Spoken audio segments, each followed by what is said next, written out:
Hello, thanks for stopping by. I'm so glad you're here. In this video, I'm making a cape coat and I hope you'll stay a while to see how it turns out.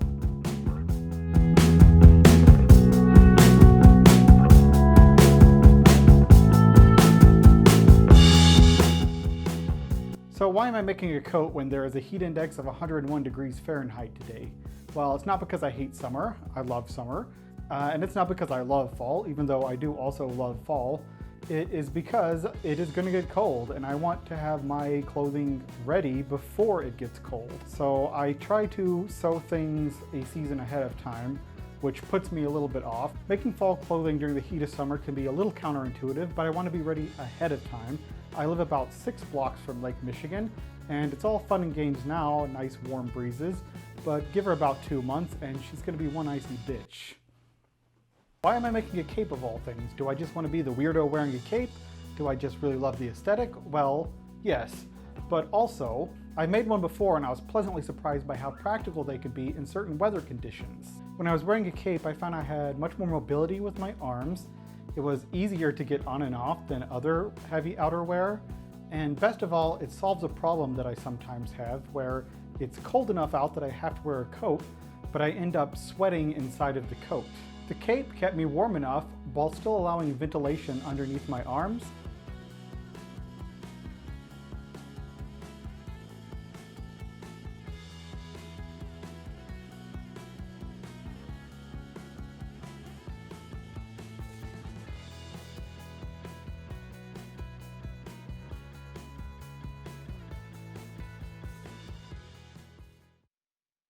The first step to making a cape is to get a sewing pattern. I chose to buy a pre-made one. I'm using New Look 6535. This is marketed as a woman's cape, but depending on the materials and the finishes and which view you choose, you can make it as masculine, as feminine, or as gender neutral as you want. For the fabric, I chose to use this vintage wool that I got in a thrift store recently. I did a burn test on it and it does turn completely to ash and smells terribly of burning hair, so I think it is 100% natural and it's got a really nice feel to it, and I sort of like the older vintage look to the fabric. This pattern doesn't include a lining, but I'm going to add one using this beige cotton sateen. I think it will be a nice neutral complement to the wool. I went with the medium size based off of a 40-inch chest or bust measurement. This pattern doesn't have any bust darts or anything like that, so fitting is very straightforward. I'm going with view A because it is the cleanest of the pattern options and it includes a hood. The pattern pieces are numbered 1 through 9, going in order of construction. So starting with piece number 1, you have the front. Piece number 2, you have the side front. Piece number 3 is the pocket welt, and 4 is the pocket bag. The pocket is just going to be sandwiched between the front and the side front. Very easy to assemble. Then you have 5, the back, and 6, the side back. They just go together. Then you have 7, the hood, and once you've got the hood on, you do 8 and 9, which are the facings. So for the lining, I just cut out all of the pieces again in the lining fabric, except for the facings. And for the pieces that the facings are getting attached to, I just subtracted the width of the facing from the lining fabric, and then I added enough extra back into the lining to account for the seam allowance for both the facing and the lining. This is the front piece here. This is the facing that gets attached to it, and I need to cut out the lining to make up the difference between the two. If I cut out the lining to just this width, when I sewed it onto the facing, that seam allowance would end up being subtracted from the total width, and the piece would not be big enough. So I added in enough extra width onto the lining fabric so that when it is sewn onto the facing, the seam allowance is accounted for and it will be wide enough to fit the front piece. I'll show you the cutting process now and then move on to construction.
All right, I've gotten to the hood, and because I'm lining it, I'm doing something different. And I'm going to go ahead and line it before I attach it to the main body, rather than do the hood along with the rest of the bag lining, just because I think this is going to be easier.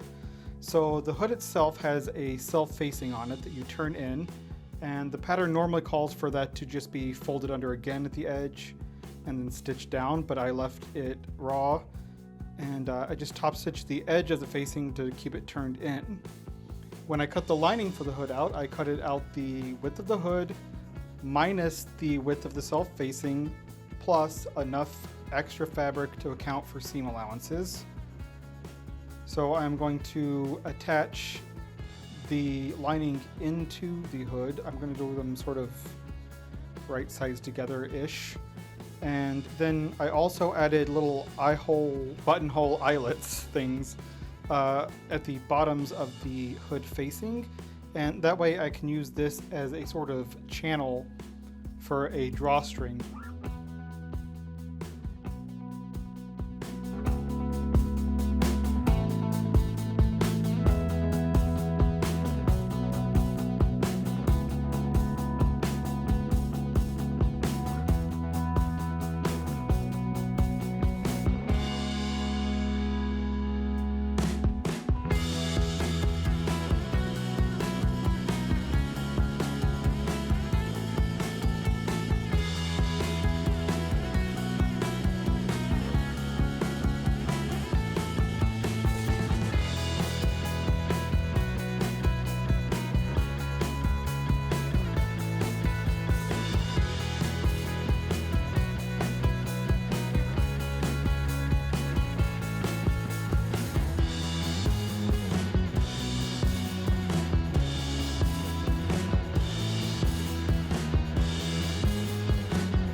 I am almost finished with this cape coat, but I am already obsessed with it. After I machine stitched the lining to the facing, I went in and stitched it up by hand along the bottom with a slip stitch. I am waiting for some toggle closures.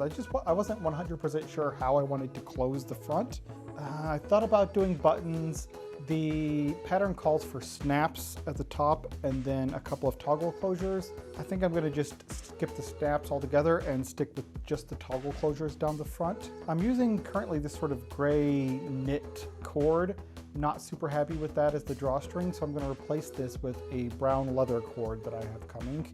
So I'm just waiting for the toggle closures and the cord to be delivered so I can attach them, and that will be the final stage. I'm super happy with it. I really like this beige cotton sateen lining. I think it's perfect with the wool that I have. I'm just really super happy with the texture and the weight and just the look in general of this. I don't have the closures yet, but I will put it on just to see what it looks like. Even without the closures on it or the final drawstring that I'm going to be using, I'm already very, very happy with this. Came out exactly how I was envisioning. It will be a great garment to wear in the fall over a little bit lighter clothes, so keeps you a little bit warm from the chill. Or even during heavier cold, it's roomy enough that you can use it as an overcoat to keep you extra warm. Very, very comfortable. It's like wearing a big blanket. Pockets are great. Lots of arm mobility, but I can also tuck my arms inside and keep them nice and warm if there's a cold breeze or something. Yeah, a nice hood to pull up to keep me nice and toasty. Man, I encourage anybody, if you are thinking about making yourself a cape coat, go for it. I'm very, very happy with the materials on this, just everything about it. It's sort of a nod to like the medieval fantasy of, walking around in a cloak. But not quite medieval fantasy. I think the vintage fabric helps that a lot. I do have some brown wool that I almost made this out of, but I didn't want to look like a monk. I did actually make these pocket bags a little bit bigger. I recommend you do that as well. For some reason, anytime I've looked at any sort of women's pattern, the pocket bags are like a third of the size that they are for men's patterns, which is kind of stupid. So make yourself some actual human-sized pocket bags and you'll be happy for that. If you're thinking about making yourself a cape, coat, cloak, whatever, but you're worried about how you'll look, if you'll be kind of weird, I say just go for it, you know? Pick a fabric that you know you're gonna love. I highly recommend adding a lining into it because everything just feels nicer and more nicely finished when it has a lining in it. If you've enjoyed this video, please like and subscribe. Thank you all for watching, and I will see you in the future.